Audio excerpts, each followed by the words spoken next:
Welcome back, guys. In this video I'm going to show you how to find and install a game called CookieRun Kingdom. So first thing first, open App Store. Just click on that blue icon right here in your home screen. Then make sure that you log in on your Apple ID account. Then click on the search button right here. And in the search bar, type in CookieRun Kingdom and go search right here. Then scroll down a little bit until you find the app.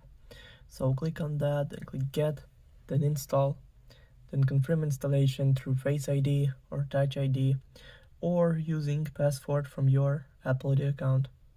So now it's all done. The game is 2.95 gigabytes. Also, all links will be in the description of this video.